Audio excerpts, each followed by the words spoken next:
Kitchen అమ్మమ్మకి తిరిగి స్వాగతం. ఈరోజు మనం చేసుకోబోయే రెసిపీ గోకరకాయతోటి చక్కగా గ్రేవీ కర్రీ.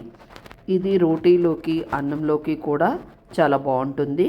నేను ఎలా చేశానో మీకు చూపిస్తాను రండి. ముందుగా ఒక కడాయి తీసుకుని 2 చెంచాలు నువ్వులు, 2 పెద్ద ఉల్లిపాయలు కానీ చిన్న ఉల్లిపాయలు అయితే ఒక 6-7, అలాగే 4 పచ్చిమిరపకాయలు, ఇవన్నీ కూడా మూకిడిలో వేసేసి డ్రై రోస్ట్ చేయాలి. ఆయిల్ అవసరం లేదు.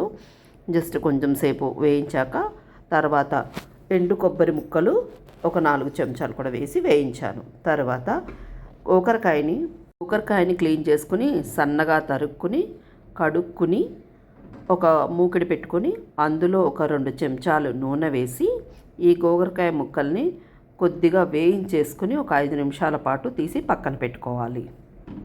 తర్వాత ఒక కుక్కర్ తీసుకుని ఆ కుక్కర్ వేడెక్కాక 2 గరిటెల నూనె వేసుకొని నూనె వేడెక్కాక ఒక 1/2 చెంచాడు ఆవాలు, 1/2 చెంచాడు జీలకర్ర, ఒక చెంచాడు శనగపప్పు, ఒక చెంచాడు మినప్పప్పు, ఇవన్నీ కూడా వేసి బాగా వేయించుకోవాలి.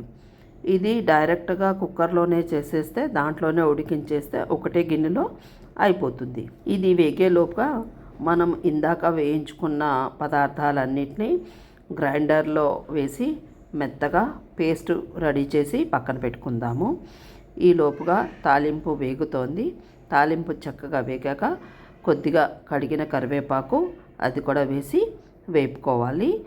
తర్వాత మనము పేస్ట్గా చేసుకున్న మిశ్రమం ఉంటుంది. అంటే మనం ఉల్లిపాయ, నువ్వులు, పల్లీలు ఇవన్నీ వేయించుకున్నాం కదా, అవి చల్లారాక గ్రైండర్లో వేసి మెత్తగా పేస్ట్ చేసుకుంటాము. ఆ పేస్ట్ని ఇక్కడ వేసుకుంటాము. ఇక్కడ వేసుకుని చక్కగా మగ్గించుకుంటాము. కొంచెం హైలో పెట్టి కొంచెం వేడెక్కాక కొంచెం ఉడుకుతున్నప్పుడు సిమ్లో పెట్టి బాగా మగ్గించాలి. అంటే ఇది ఎంత మగ్గితే రుచి అంత బాగుంటుంది కాబట్టి మంచిగా స్మెల్ వచ్చేదాకా దీన్ని వేయించుకోవాలి. ఇలా చేసుకోవడం వల్ల ఏంటంటే గ్రేవీ కూడా బాగుంటుంది. ఇప్పుడు కొద్దిగా పసుపు, సరిపడా ఉప్పు, అలాగే కొద్దిగా రుచికి సరిపడా కారము, కొద్దిగా మసాలా పొడి ఇది కూడా వేసి మగ్గించుకోవాలి. ఒకవేళ కారము ఇష్టం లేని వాళ్ళు స్కిప్ చేయొచ్చు, ఎందుకంటే పచ్చిమిరపకాయల కారం కూడా ఉంది.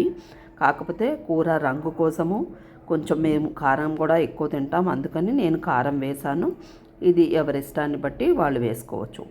ఇదంతా చక్కగా మగ్గాక చక్కని సువాసన వస్తున్నప్పుడు పక్కన మనం వేయించి పెట్టుకున్న గోకరకాయ ముక్కల్ని కూడా అందులో వేసి ఒక 5 నిమిషాల పాటు చక్కగా మగ్గించుకోవాలి. ఇది మగ్గడం వలన ఏంటంటే మన గ్రేవీలో ఉన్న టేస్ట్ అంతా ఈ గోకరకాయ ముక్కలకి చక్కగా పడుతుంది. మగ్గాక మనం మిక్సీ జారులోని కొంచెం ఒక 1/2 గ్లాసు నీళ్లు పోసుకుని అది కూడా తొలిపేసుకొని ఇందులో వేసుకుంటే ఆ నీళ్లు సరిపోతాయి ఉడకడానికి. కొద్దిగా ఇలా ఉడకడం మొదలయ్యాక కుక్కర్ మీద మూత పెట్టేసి ఒక 3 విజిల్స్ వచ్చేదాకా ఉడికించుకుంటే కమ్మని గ్రేవీ గోకరకాయ కూర రెడీ. రెసిపీ మీకు నచ్చినట్టయితే షేర్ చేయండి, లైక్ చేయండి, అలాగే మా ఛానల్ సబ్స్క్రైబ్ చేయండి.